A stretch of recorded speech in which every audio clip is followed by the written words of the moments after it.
Muy buenas tardes, estimados amigos de Molotov Digital.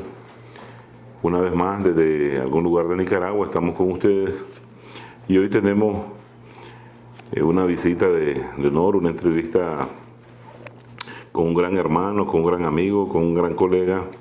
Se trata de Manuel Madrid Fornos, experto en Derecho Internacional, con una vasta experiencia diplomática en el sistema de Naciones Unidas. También es presidente de la Asociación Centroamericana de Derecho Internacional e Integración y trabajó mucho como director de Comercio y Derecho para la Asociación de Estados del Caribe, AEC. Te doy la bienvenida, hermano. Gracias. Muchas gracias. Nos corresponde hoy tocar dos temas grandiosos porque representan una gran victoria de nuestro accionar en política exterior, como es la victoria obtenida hace días en la Corte Internacional de Justicia en La Haya, y la otra de otra acción de mucha contundencia y ejemplo libertario para los pueblos de nuestra América y de todo el mundo, como es el cierre y expulsión de la sede de la OEA en nuestro país. Entonces, bien, Manuel, a trabajar. Bien, entonces, en cuanto a lo que sucedió en la Corte Internacional de Justicia, primero nos había levantado un temblor, como aplicaba el comandante Daniel Ortega en su último discurso, ¿verdad?, comparecencia sobre este tema. Esto tiene un antecedente, ¿verdad? Como toda controversia internacional, todo litigio internacional tiene un antecedente. Si pudiera iniciar explicándole a nuestros estimados seguidores un tanto sobre este aspecto. Bueno, la sentencia, la reciente sentencia de la Corte Internacional de Justicia se refiere a realmente la sentencia de la Corte Internacional de Justicia en 2002, que fue la sentencia sobre los límites entre Nicaragua y Colombia. Claro. Que la Corte vino y planteó, digamos, lo que es la línea divisoria. Ustedes recuerdan ese mapa que sacó la Corte, y es más, en la sentencia ahí viene el mapa, que se ve un área que engloba San Andrés, Providencia, Santa Catalina y otros cayos menores. Y luego se ve Roncador, Quitasueño, Serrana, que están un poco más separados. Y después se ve el área, un área que no está englobada. Entonces lo que está englobado es lo que la Corte le reconoce a Colombia. Y lo que no está englobado llega hasta 200 millas, es marcado ahí. Pero como nosotros tenemos también un planteamiento sobre la plataforma continental extendida más allá de las 200 millas, todavía ese es otro juicio que todavía no se ha pronunciado en la Corte. Entonces, en ese momento, pues, yo esperaba algo diferente, pues yo esperaba algo, por lo menos, otra cosa, pues, que no hubieran quedado algunos bancos de arena, pero no, la Corte lo dijo. Bueno, nosotros, como dijo el comandante, nosotros respetamos el derecho internacional y respetamos el fallo de la Corte. Y eso es lo que nos dio. Todo lo que es... Luego lo que está ahí es la zona económica exclusiva, que es un área marítima en la cual Nicaragua tiene derechos soberanos de pesca, ¿no?, para la pesca. La parte que le quedó, digamos, a Colombia son los bancos de arenas, los cayos, Roncador, Quitasueño, pero eso, bueno, la diferencia que hay es que estos están más hacia afuera, pues son tal vez a 10 metros de profundidad, a 5, 15, 20 metros, qué sé yo. Entonces ahí hay pasto marino, ahí hay peces, porque ahí se mantiene. Entonces esos son los lugares que le dejó la sentencia a Colombia. Y la parte nuestra es más profunda, pero tampoco es una exageración, pero es diferente porque es una pesca de profundidad, que es otro tipo de embarcación. Pues eso es lo que nos dio la Corte. Entonces la reacción de Colombia en ese momento fue prácticamente fue desacato, ¿no? Pero no lo quiso decir. dijo, no, es que eso no es aplicable, no puede ser aplicable en Colombia. ¿Por qué? Porque la Constitución establece que los límites se fijan por tratado. Ahí está, que dice que es por tratado. Entonces tiene que haber un tratado. Eso es falso. Claro que se puede firmar, se puede delimitar por tratado, que es cuando dos estados vecinos se ponen de acuerdo y fijan la línea. Pero también puede hacerse de otra forma, pues como en este caso, a través de la Corte Internacional de Justicia, que es competencia de la Corte, más que tanto Colombia como Nicaragua aceptan la jurisdicción obligatoria de la Corte. Entonces, se da el juicio y la sentencia es emitida. Entonces, no necesita ningún tipo de tratado. Es decir, la sentencia en sí es obligatoria desde que se notifica. Pues Colombia dice, no, que hay que hacer un tratado. Y después se pone a decir en ese momento el presidente Santos. ¿Ustedes recuerdan ese mapa? Pues se puso a hacer un dibujo encima, como con un crayón, diciendo, este es un área integral contigua, aquí nosotros tenemos derecho a esto, a esto, a esto, y es totalmente inexistente en el derecho internacional. Y después comienza a plantear cosas sobre la reserva Seaflower, ¿no? Dice que eso es de nosotros, porque nosotros presentamos esa reserva ante la UNESCO. Eso nada tiene que ver. Si cuando la Corte establece cuál es el límite, ese es el límite. Nada tiene que ver, eso no le da ninguna propiedad a Colombia sobre esa reserva Seaflower por el hecho de que ella haya impulsado ante la UNESCO que se declare ese patrimonio. Y comienza una serie de argumentos. Manuel, si me permití, ¿Sí? tanto para compartir con nuestros seguidores, ¿verdad?, del programa. Miren, existe algo que siempre se llama controversia internacional. Existen, para solucionar este tipo de controversias, los estados utilizan una serie de mecanismos de solución pacífica de controversia. Entre estos medios pacíficos de resolución está primero la negociación entre las partes, ¿verdad?, en conflicto, en crisis, en disputa. Esta negociación tiene que mantenerse de manera permanente. Cuando las partes pierden esa capacidad de comunicarse, ¿verdad?, de negociar, entonces utilizan otros medios pacíficos de controversia, como es la de los buenos oficios, la de la mediación, la de la investigación, ¿verdad?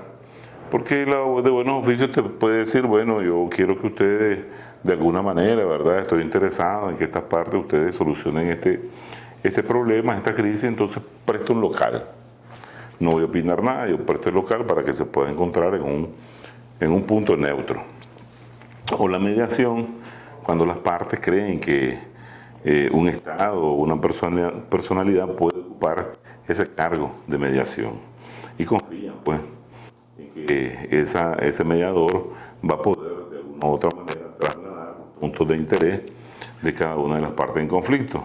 La investigación es para ver, ¿verdad?, cómo comenzó toda esta crisis, quién disparó primero, quién tiró la piedra primero, ¿verdad?, y a ver cómo sentarse, pues, de manera razonable y discutir. Pero cuando una de las partes se vuelve intransigente y no quiere reconocer nada, entonces se van a otras instancias, que son el sistema de arbitraje internacional, las cortes penales internacionales, ¿verdad? Y entonces allá los estados deponen su capacidad de decisión y se le entregan a ese tercero para que ésta dirima sobre el asunto a tratar. Entonces Nicaragua, en su vocación de paz, ¿verdad?, de búsqueda de la solución de la controversia, apuesta a la verdad, como lo hizo en los 80 con la guerra sangrienta de la administración Reagan, ¿verdad?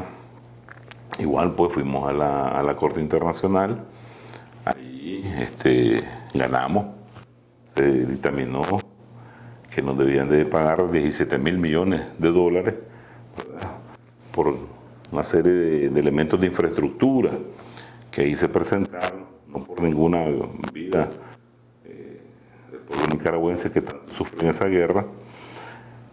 Y los gringos, antes de que terminara, se levantaron tan campantes, y ustedes conocen, no la han pagado, y todavía la deben más interés. Entonces, cuando ya la Corte somete y da ese laudo y no lo gana, entonces ellos se vuelven de una manera irresponsable y reniegan al fallo. Y eso fue lo que sucedió. Nosotros fuimos, igual hubiéramos perdido, por decir algo, igual hubiéramos acatado, porque la vocación de nuestro país, de nuestra política exterior, es de respeto al derecho internacional. Pero Nicaragua la ganó, como vos decías, en el 2012. E inmediatamente Colombia comienza a realizar un sinnúmero de acciones de desconocer ese fallo, ¿verdad? De desconocer ese fallo y inclusive denuncia el Pacto de Bogotá y se sale para explicar o decir de que la Haya pues ya no tiene competencia en dirimir este asunto. Eso es una especie de introducción de por qué nosotros vamos a la Haya, por qué se utilizan estos mecanismos de solución de controversia, pacíficos, diplomáticos, y no es verdad, como explica Manuel, que va a venir un presidente como Santos a decir este dibujito, en este círculo sí, en este círculo no, o inventar cosas como que nuestra Constitución dice que deben de ser por acuerdos internacionales, tratados internacionales, ¿verdad? Entonces no sé si nos explicas un tanto el accionar después del fallo del 2012, ese accionar violentador que la Corte dictaminó que estaba ejerciendo Colombia a partir del 2012. Sí, ahora que mencionaste pues, el Pacto de Bogotá, el Pacto de Bogotá es precisamente ese instrumento, un instrumento que surge después de la Segunda Guerra Mundial, pero eso no solamente es en América Latina, también hay en otros lados. Después de la Segunda Guerra Mundial nadie quería guerra. Entonces crearon en las diferentes regiones los tratados para solución pacífica de los conflictos. De América Latina es el Pacto de Bogotá. Y así hay en Asia, así hay en África. Entonces es importante eso, pues, saber que existe ese mecanismo. Y en virtud de ese mecanismo, como decía Manuel, está para la solución pacífica de los conflictos, la mediación, el arbitraje, los buenos oficios, y ahí está incluida también la Corte Internacional de Justicia. Entonces ese es el eslabón que nos lleva a la Corte. Entonces, y el fallo que surge en 2012. Después esos planteamientos que estaba haciendo el presidente Santos y todo el comportamiento que tuvo no decía que no es que es inaplicable, no se puede aplicar, claro que se puede aplicar. Entonces esta sentencia vino a reafirmar la sentencia del 2012. Porque es como yo hacía una figura, decía, de que nosotros decíamos que la sentencia de 2012 le decía, aquí está, es una mula. Es una mula lo que salió. No, decían, es un caballito de mar. Porque yo decía, no, es que hay cosas que la Corte no dijo y debía haber dicho, y hay cosas sobre las que debe pronunciarse posteriormente.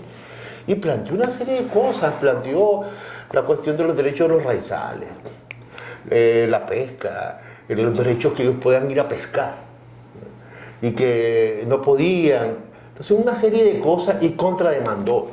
Para nuestros seguidores, ¿podría explicar qué cosas son los raizales? ¿Qué se entiende por raizales? Entonces, es importante la cuestión de los raizales, que decimos, en Colombia, a los pobladores originarios de San Andrés, Providencia, Santa Catalina, les dicen los raizales. En la Constitución, en las leyes, los raizales. Pero raizal no es una cultura. Raizal es un apelativo despectivo. Imagino yo que en función de esa costumbre de los pobladores originarios caribeños, del pelo que el rastafari, ¿cómo se llama? Es como decirle raizal es una raíz caminando. Pues realmente los pobladores de San Andrés, Providencia, Santa Catalina, son miquitos, sumos, rama, mayana, o sea, tienen una cultura, no son raizales, tienen cultura. La primera falta de respeto que tienen la autoridad es referirse a ellos de esa manera. Luego dicen, no, que no pueden ir a pescar, el Estado colombiano tiene la obligación de proteger a esa gente y apoyar su cultura y su desarrollo. Algo similar como lo que nosotros hacemos acá, le dan lancha, le dan capacitación. O sea, deberían de hacer algo similar, aparte de reconocerle su cultura, ¿eh? Y no decirle más raizales, eso no existe, es un invento. Es un invento despectivo de los habitantes de Colombia, de los habitantes de la parte continental hacia San Andrés y Santa Catalina, que son, digamos, los pobladores originarios, raizales. Eso es un apelativo despectivo. Debería primero cambiarse eso y reconocerles la personalidad y la cultura a cada uno de ellos, porque es una cultura. En el Caribe hay una cantidad de culturas. Nosotros formamos parte de la cultura del Caribe, con diferentes etnias y razas que hay en la costa de nosotros. Pues, decía, miquitos, sumos, ramas, mayanas, creoles, hay una cantidad. Entonces, es importante que el gobierno colombiano, o sea, debería asumir su responsabilidad. Primero, pedirle perdón a la gente por haberla insultado por tanto tiempo llamándolos raizales, y luego reconocer su cultura y respetar su cultura. Es decir, y apoyarlos en su desarrollo. No dejarlos, es que ellos van en esos barquitos mal matados que vayan a pescar allá. Tienen que apoyar su desarrollo. Entonces, ese es un cuento que no tiene razón de ser. No tiene ninguna razón de ser ese planteamiento de los raizales, porque hace Colombia. Más bien, yo creo que a ellos les iría mejor con nosotros, porque cuando nosotros examinamos el interés y el respeto hacia los afrodescendientes, hacia los pueblos originarios, nosotros podemos ver la manifestación de Sandino en pro de la costa atlántica, que en aquel entonces se llamaba la costa atlántica, ahora la costa caribe de Nicaragua. En el plan programático del Frente Sandinista, esa parte de nuestro país, esa población está plenamente integrada. Y hay una ley de autonomía que en los años 80, en medio de la guerra de Reagan, se dictaminó a favor de los pueblos de la costa caribe. Y ya ni se diga la abrumadora y exorbitante, gigantesca cantidad de obras de desarrollo y de promoción cultural, económica, social, que nuestro buen gobierno ha estado realizando en esa región. Sí. Ni en 200 años la carretera de historia. La carretera a Bluefield, la carretera ahora que va para Laguna de Perla. ¿Ya fuiste? No he ido, pero tengo pendiente. Este año voy. ¿Ya fuiste? Sí, ya fui.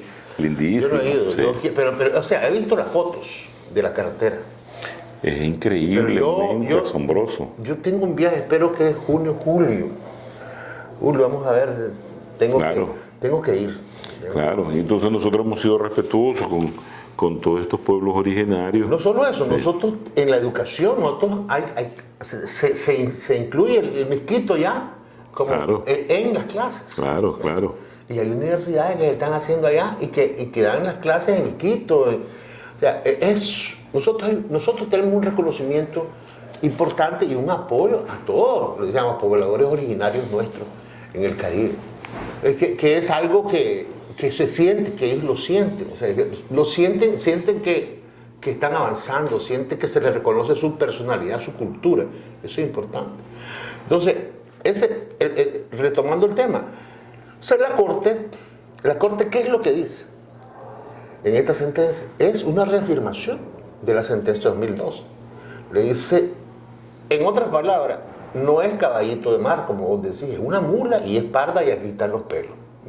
Entonces, ¿qué es lo que le dice? Mira, y con el dedo le señala, no podés impedir que Nicaragua pesque en su zona económica exclusiva. Segundo, no podés estar interfiriendo en las actividades de pesca de Nicaragua en su zona económica exclusiva. No puede interferir en las actividades de investigación científica marítima de Nicaragua en su territorio, en su zona económica exclusiva. Y además le dice, no podés estar dando licencias de pesca en la zona económica exclusiva de Nicaragua. Y se lo señala con el dedo. El punto 3 y 4 de la sentencia. Sí, no, el 4, el 2 y el 3 es. Y el 4 es que le dice, es de inmediato dejar de hacer eso, de estar interfiriendo. Y el 5 dice, la cuestión de la zona integral contigo, eso no tiene nada que ver con el derecho internacional, eso no existe. Hay un decreto que ellos hicieron declarando una zona integral contigua, que es la que presentó el presidente Santos en la televisión. Salió, nosotros lo vimos ahí, cuando se le dice, eso no existe en el derecho internacional. Tienen que quitar eso, lo tienen que hacer ustedes, pero eso no existe. Porque la Corte no puede modificar eso, porque es el derecho interno. Pero la Corte lo que le ha decidido que eso que está haciendo nada tiene que ver con derecho internacional y que para estar en una situación de legalidad debe de quitarlo, ¿no? Y después le dice, y todas las otras peticiones que hicieron se rechazan. Porque hizo un montón de peticiones, ahí en ese montón de peticiones, los derechos de los raizales, para acá, para allá, la Corte ha rechazado.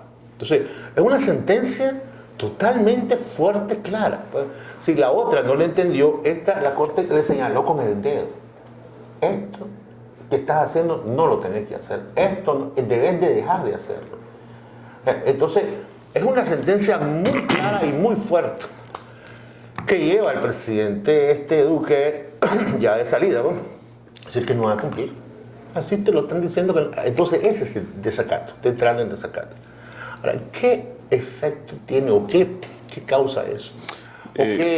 Me gustaría hacer un breve comentario. Mira, también en cuanto a los raizales, tenemos que entender que la visión de los gobiernos colombianos a través de la historia ha sido utilizar ese espacio marítimo como una posesión geopolítica que les puede permitir un enorme enriquecimiento y sobre todo para el manejo de las rutas del narcotráfico, ¿verdad?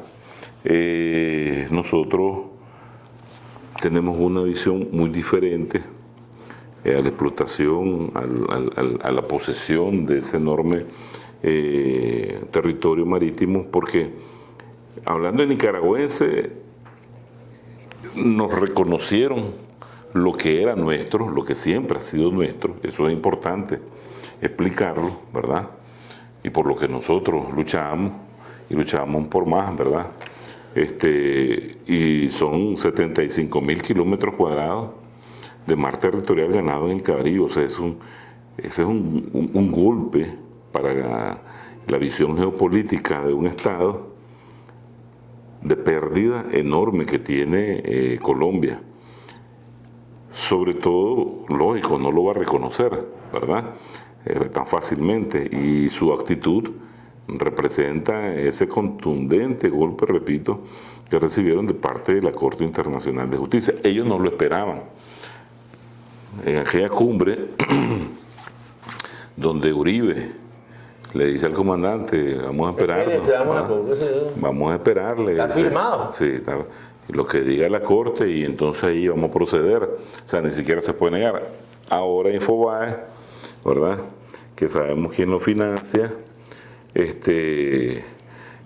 publica un artículo del mismo Uribe, donde él dice que por qué no se debe acatar el fallo de la Corte, ¿verdad? Pero entonces es lógico, tenemos que comprender que esa gran porción de mar territorial, económicamente, para ellos es una enorme derrota y un espacio geopolítico de pérdida muy significativo, ¿verdad? Y eso que todavía sigue, como decía al inicio, el aspecto de la discusión sobre la plataforma continental. Entonces, eso como un entremés. Pues sí, pues esa es la situación. Ahora, ¿qué sucede? Dice, no, desacato, no hago caso. ¿Qué consecuencias tiene? La obligación no es de Duque, es del Estado colombiano, el Estado de Colombia. O sea, si no lo cumple lo cumple el otro. Normalmente las sentencias de la Corte al comienzo se rechazan, pero con el correr de los años se cumplen. ¿Por qué? Porque se encuentra, es decir, los Estados son la comunidad internacional y entre ellos, o sea, todos se rigen por el derecho internacional. Vos te encontrás con un Estado que no cumple un fallo de la Corte Internacional de Justicia, entre los mismos Estados le dice, ese es el ladrón, o qué sé yo, ese es el infractor, ese es el paria. Un paria, entonces un paria internacional. Es como cuando vos estás en el barrio, en tu barrio, vos sabes que hay uno que es ladrón, que otro que es tal cosa, entonces ya lo señalas con el dedo y con él procurás no tener relación o disminuir tus relaciones o no entrar a una profundización de las relaciones con él. Eso pasa. Eso pasa con estados que no aceptan o que rechazan el fallo inicio. Y entonces la presión de la comunidad internacional los hace siempre cumplir el fallo de la Corte. A mí parece, Manuel, que ese pronto discurso bastante desatinado de Duque, tras conocer, ¿verdad?, el resultado en la Corte Internacional, es como aquello que cuando se cae el chavalito, y el papá de la mamá le dijo, si te caes o te golpeas, voy con vos. Y entonces el chavalito se levanta y a pesar de que le duele, se limpia y dice, no me pasó nada, no me dolió, porque sabe que el pueblo le va a caer. Y las fuerzas políticas van a perder mucho, ¿verdad?, reconocimiento de su opinión pública, pero un tanto así, porque al final tienen que cumplir. Ellos pueden pensar, pretender que van a tener la misma conducta o actitud de los norteamericanos de no cumplir el fallo de la Haya con nosotros del 86 y hacerse los locos con los 17 mil millones de dólares que dictaminó ahí en ese momento, ¿verdad? Entonces ellos pueden ver, si no cumple uno, pues no cumplo yo y no me va a pasar nada, etcétera, etcétera. Inclusive, pues, un tanto amenazante porque ellos tienen una fuerza naval, una armada de gran cantidad de soldados, y entonces muchos ahí en las redes yo veo que tocan mucho la capacidad militar de un estado, de la otra, como obviando inclusive que nosotros, los hijos de Andrés Castro y de Sandino, nunca hemos visto rivales por su tamaño ni por su capacidad militar, sino por su calidad moral. O sea, y ese fallo que ganamos en 86 y del 2012 no solo demuestra nuestro interés de estar apegado a la justicia, sino a la razón. Y entonces son batallas, la que siga, que igual pues las vamos a ganar, sobre todo si en la conducción de este barco que se llama Revolución Nicaragüense, ¿verdad?, está el capitán que tenemos, que es el comandante Daniel, ¿verdad?, que nos va llevando el rumbo a puerto seguro, tanto en el plano nacional como el internacional. Y sí estoy de acuerdo en que ellos van a intentar seguir haciendo algo, desconociendo lo que la Corte le ha dicho.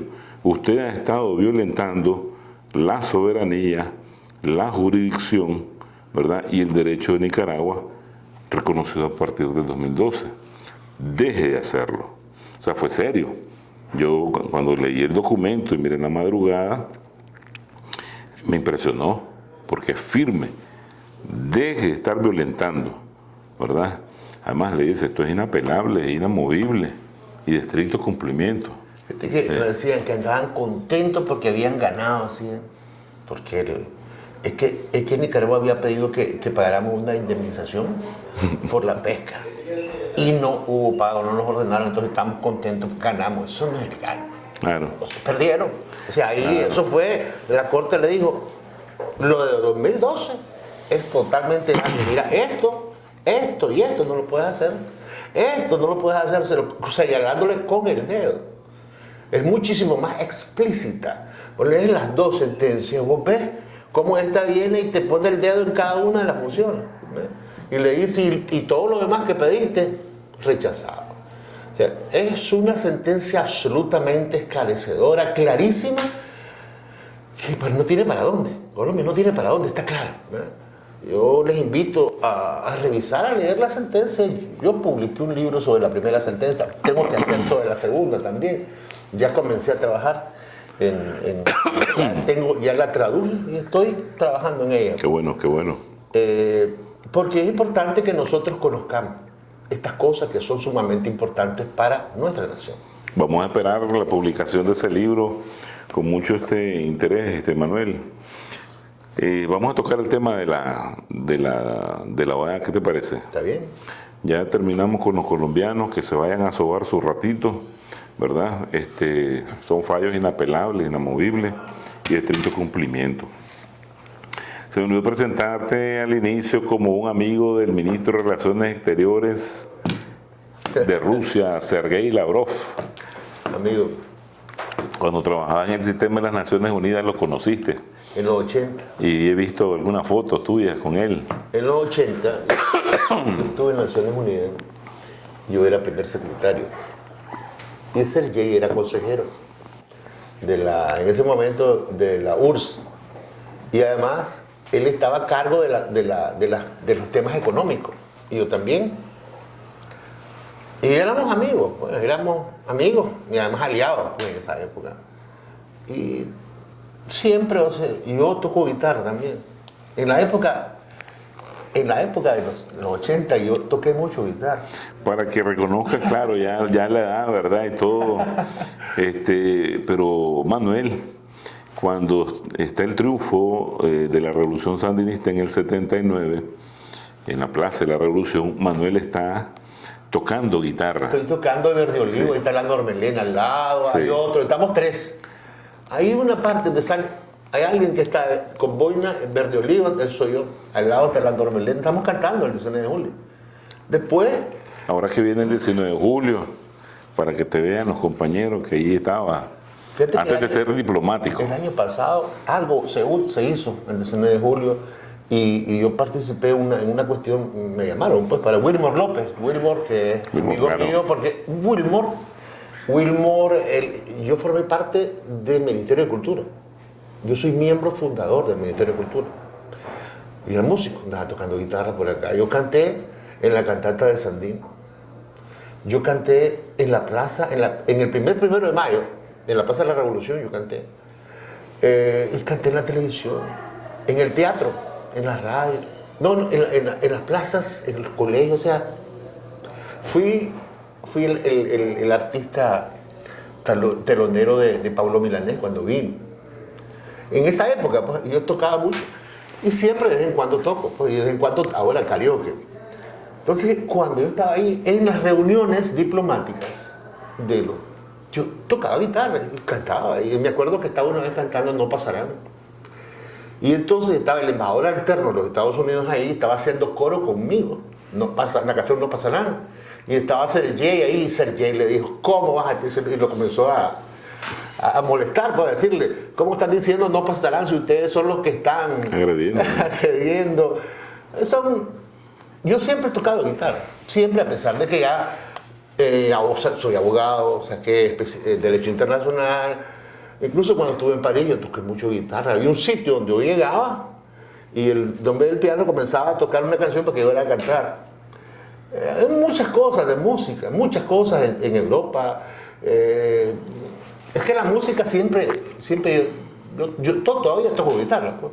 Entonces ese fue interesante con Sergei, que se dio esa situación. Y Sergei es amigo mío. Hace poco, todavía que estuve en Naciones Unidas como embajador, lo vi, conversamos, lo saludé y todo, pues nos tomamos fotos, platicamos y para mí fue agradable pues verlo de nuevo ya como ministro de Relaciones Exteriores. Una persona muy seria, sí, muy capaz. Él se graduó en el INGIMO, donde yo me gradué, también en los 80, nada más que él es del grupo lingüístico de Asia Sudoccidental. Su idioma es complejo, bengalí, lo domina a la perfección, además del inglés, ¿verdad? Y cuando vos me dijiste, saludámelo, y yo fui a Moscú, yo lo saludé, él estaba también con el segundo de él, que también se llama Sergei Ryabkov. Y le digo, mire, hay un colega, sea así, claro, Manuel, dice, mi saludo, mi cariño de siempre. Dice. Entonces se me olvidó hacer la presentación al inicio, además de que Manuel es colaborador analista del Centro Regional de Estudios Internacionales, CREI, por su alta capacidad en el derecho internacional. Ayuda ahí, tengo entendido, muchos análisis complejos. Pero el derecho internacional, no crean que muchos le quieren entrar, ¿verdad? Sí. Pero Manuel, sí, siempre está en eso, investigando, produciendo libros. Tenemos un folleto último que nos diste de Acadi sobre este tema, muy bueno, de la Asociación Centroamericana de Derecho Internacional. Creo que era yo te lo dije, sobre el tema del río San Juan. Así es, y lo estudiamos, muy acertado, excelente tu ahorita, propuesta. Por ejemplo, me decía alguien que iba a presentar un proyecto a la portuaria sobre la navegabilidad. Muy bueno, muy bueno. Entonces, estamos hablando, mira, le digo, pero tenés que tomar en cuenta, le digo, la tal trocha. ¿Por qué mes? Es que esa trocha no es trocha, nunca fue trocha. Porque una trocha comunica algo con algo. Esto no comunica nada con nada. Esto es una destrucción de la margen. Entonces, cuando vos destruís la margen de un río, en el caso del río San Juan, donde llueve mucho, hay unos deslaves que se van al río y disminuye la navegabilidad del río. Y eso es muy delicado, porque el río es navegable. Es un río considerado como una vía de comercio. Entonces, es importante ese tema. El tema de la navegabilidad, importante de la tal trocha, que nunca fue trocha, que siempre fue una destrucción del margen.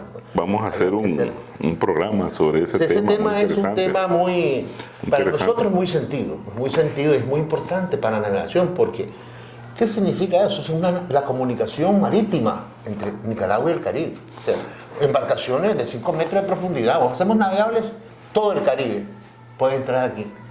De Trinidad y Tobago, de Jamaica, pueden entrar por ahí, hasta el lago, hasta Granada, hasta la zona franca.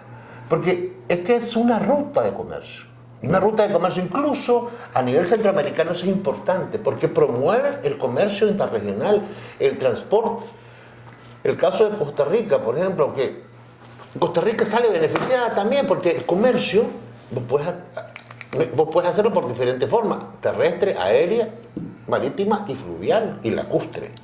Entonces, lo fluvial es todos los productos del lado, digamos, del lado este de Costa Rica, todo lo que es la costa caribe, se pueden vender por San Carlos, Sarapiquí, entrar al río San Juan y entrar al lago, y eso es menos contaminante. No es lo mismo un transporte de camiones que es contaminante, que vos traes por una plana, venís y traes producto. Claro. Entonces, es sumamente importante para el desarrollo económico de la región centroamericana también.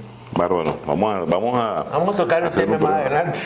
Vamos a tocar ahorita otra victoria contundente de nuestro accionar y lógica de política exterior, que es la expulsión de la OEA en nuestro país. Esto tiene consecuencias libertarias, ejemplos libertarios para los pueblos que son víctimas también de este tipo de organismo multilateral, títere del Departamento de Estado, de la voluntad política de Washington, y que se le ha puesto un límite. Y se está dando un ejemplo de hidalguía, de coraje, de valor, de cambio inclusive sistémico. Y yo creo que lo que nosotros estamos haciendo, lógico, las élites de poder económico de la región no van a simpatizar, pero los pueblos sí, ¿verdad? Los pueblos sí. Es como Cuba la sacaron, después la invitaron y dijo: Cuba no me sirve para nada eso, y nunca regresó. ¿Ya? Entonces nosotros estamos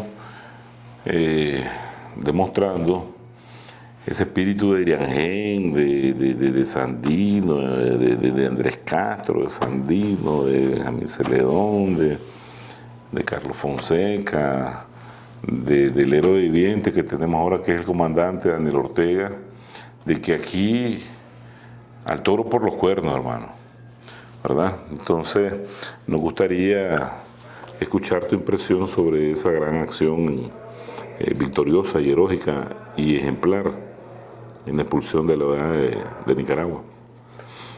El caso de la OEA es algo que no tenía por qué haber sido así, pero fue.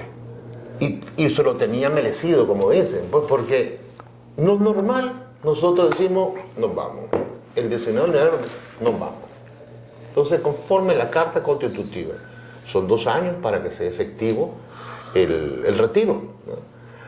Pero, y el Estado para mientras mantiene sus obligaciones, ¿no? Pero, ¿cuáles son las obligaciones, nena? financieras nada más. Financieras. Entonces, ¿qué sucede posterior? Bien, la OEA ha sido bien hostigosa hacia Nicaragua. Nicaragua rechaza y en el acta constitutiva señala que para que se toque un tema de un Estado, debe el Estado estar de acuerdo. Ah, no.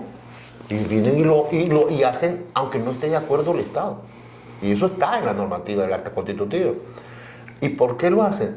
Es porque la Carta Democrática dice que se puede hacer eso, de que se puede sancionar, que se puede hacer, y entonces se arma una cosa que no es lo que era antes, lo que nunca fue, porque la OEA como tal surge como un organismo de cooperación regional. ¿Para qué? Para ayudarse mutuamente entre los estados de la región. Igual que aquí está la OEA, en África está la ASEAN, en Asia ASEAN, o sea, en África, en Asia, o sea, todos tienen sus organismos de cooperación regionales. Pero este nunca fue un organismo de cooperación, siempre fue un instrumento para control por parte de los Estados Unidos, que digamos, quien se ha lucido desde 1823 con la política, con la doctrina Monroe, América para los Estados Unidos, o América para los americanos, dicen ellos, su patio trasero, que es totalmente, o sea, esa es su visión.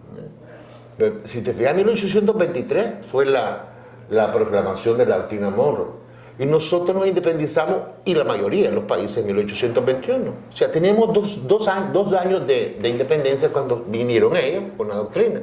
Entonces no nos dejaron ni comenzar nosotros a administrarnos, porque se metieron, y así han estado, pues. Así han estado todo ese tiempo. Entonces, la doctrina Monroe es eso. Y ahora, ¿qué es lo que es la Carta Democrática? Que tanto se habla de la Carta Democrática. Le meten en miedo con esa La Carta Democrática es una resolución de la OEA. Una resolución como muchísimas resoluciones que hay en Naciones Unidas también. Naciones Unidas es una resolución contra el embargo de Cuba. Y nunca se cumplió. Es una resolución. La resolución no tiene valor obligatorio. No tiene valor. Lo único que tiene valor es el derecho internacional, que se puede expresar en ese caso a través de un tratado o un protocolo, que sería el caso cuando es un tratado adicional a algo, le dicen protocolo. Entonces, si fuera un protocolo, si la Carta Democrática fuera un tratado, tendría que ser firmado por todos los estados y ratificado por las asambleas para que puedan modificar el acta constitutiva. No tiene valor legal, jurídicamente. Entonces ahí se está haciendo una cosa que no es lo que era antes. O sea, nunca fue lo que iba a ser y ahora se está haciendo otra cosa. Más allá. Confusioné. El secretario Almagro no se fue a Colombia a decir de que no descartaba acciones militares contra Venezuela. ¿No se le ocurrió a este señor Almagro decir que no eran legítimas las elecciones en Nicaragua, cuando es el soberano quien determina quién gana y quién no gana? Y sabotearon las elecciones en Bolivia. Y no fue este señor que hizo, por su planteamiento, el desastre en Bolivia, que murió muchísima gente. Eso está a costas y a cuestas de la OEA. Entonces hay un cambio. La OEA nunca fue lo que debió haber sido, y ahora está cambiando para lo que nunca podrá llegar a ser, como tratando de establecer una especie de Consejo de Seguridad. Se forma un grupo de Estado y comienzan a presionar a todos, y entonces y a través de la Carta Democrática comienzan a buscar sanciones para los Estados, y eso no está en el acta constitutiva, no está en el espíritu de la OEA como organismo creado para la cooperación, es otra cosa. Pues en Nicaragua comienza, y plantearon ahorita, vamos a investigar, vamos a no sé cuánto, y vamos a hacerlo a través de nuestros medios. ¿Qué es eso? Es que a través de información de inteligencia, a través de información como la información que Estados Unidos decía de que Irak tenía armas de destrucción masiva. Eso no es así, eso no funciona de esa manera. Por eso nosotros pudimos haber llevado la fiesta en paz y pasar los 2 años. Pero cuando comienza una actitud agresiva por parte de la OEA hacia nosotros, diciendo de hecho, dice Nicaragua, hasta aquí nomás, brother. Me traigo a tu gente y se va tu gente de aquí, porque no quiero saber nada de ustedes. Yo ya voy a cumplir mis obligaciones financieras, pero no tengo por qué estar bailando al son de la música que están tocando ahí, porque esa música no la acepto. Esa narrativa intervencionista de la OEA no es una narrativa que Nicaragua acepta. Entonces le dice, yo me salgo. Yo no quiero escuchar esos discursos injerencistas, los rechazo y hasta aquí llegó. Ese es el planteamiento de Nicaragua. Yo lo entiendo de esa manera, pues, que es una respuesta firme. ¿Por qué? Como te digo, pudimos haber llevado la fiesta en paz y pasar los 2 años tranquilos, pero cuando comenzaron a seguir, llegó el momento en Nicaragua hasta aquí. Y para mí yo lo veo clarísimo. Bueno, y me parece una decisión correcta. Lo que pasa es que Nicaragua ha avanzado a pasos gigantescos en su soberanía, ¿verdad? Independencia. Y lo que nosotros hemos hecho en estos días es un sueño imposible para otros países. Ese es un gusto que nos lo podemos permitir nosotros como pueblo y como nación soberana, ¿verdad? Ya muchos presidentes de la región han dicho que esta organización ya no sirve para los propósitos que algún día fue creada, no sirve y hay que sustituirla. Y entonces la mira hacia ese organismo multilateral que es sustituirlo se enfoca en la CELAC, lo más cercano. La OEA, uno tiene que tener en esto del análisis internacional varios niveles. Si bien es cierto, Almagro es simplemente un títere, ¿verdad?, que se ganó ese escaño criticando mucho a la revolución bolivariana antes de serlo, pero la OEA como cuerpo, como instrumento de dominio en el hemisferio a favor de la voluntad política de la estrategia de dominación norteamericana, nos lleva y nos traslada a un nivel mayor de comprensión sobre cómo son las cosas. Yo recuerdo que en una de las primeras intervenciones que hizo Almagro cuando el intento fallido de golpe de Estado aquí en Nicaragua en el 18, Almagro llamó mentiroso a la oposición, le dijo, son mentirosos, ustedes están haciendo esto y lo otro, y después lo llamaron del departamento de Estado y lo vení, ve chiquito, ¿qué te pasa? ¿Aquí quién te dijo que vas a...? Y le doblaron el brazo y comenzó a cantar toda la cantalata de mentiras que le ordenaron desde el Departamento de Estado. Si yo he visto sesiones de la OEA donde el embajador gringo, ahí permanente, le está diciendo a los embajadores locales cuándo tienen que hablar y cuidadito, no hablas lo que te decimos porque en ese momento te vas de aquí, ¿verdad? Entonces eso lo tiene que entender la gente. Mucho la gente rumora o especula, que dicen, ajá, ¿y cómo no protestaron cuando la OEA sirvió para destituir a Somoza, sacar a Somoza? En aquel entonces ya la doctrina de Carter estaba enfocada a un retoque de maquillaje de las dictaduras que ellos mismos instalaron y sacarlo, ¿verdad? Entonces por eso le permitieron a ellos.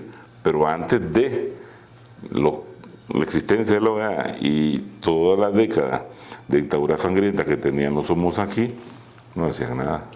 Pero no creas eso de que la OEA, que estoy diciendo, no, que la OEA fue la que puso al frente ahí.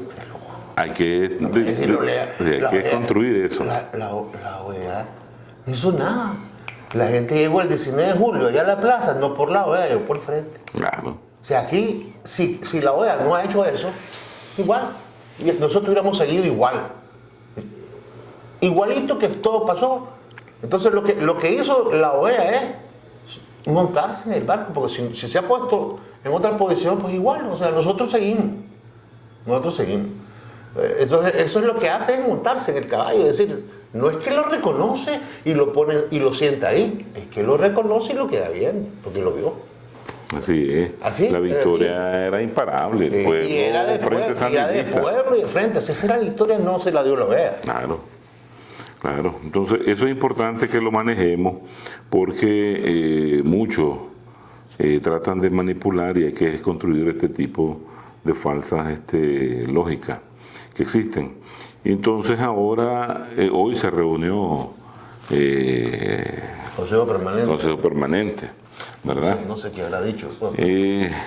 Sí, en resumen, criticando la acción soberana nuestra, ¿verdad? Y es como lo que yo te decía, pues el chavalito que se cayó, que se golpeó y disimuladamente le está diciendo a su papá, a su mamá, que no, para que no le caiga la tajona, ¿verdad? Pero sí se golpeó y sí se está dando ejemplo de que se puede avanzar en este accionar soberano, ¿verdad? De profunda hidalguía y por otros pueblos. Yo te digo lo que te comentaba al inicio. Hay pueblos que no se imaginan las grandes victorias que nosotros en el campo de las relaciones internacionales, de la política exterior, hemos tenido porque somos un rompehielo. Somos un rompehielo porque nuestra visión de lucha e independencia está trazada por siglos, pues, de nuestros antepasados y nuestro pueblo se ha enrumbado a dar la batalla, ¿verdad? A dar la batalla y a generar victoria.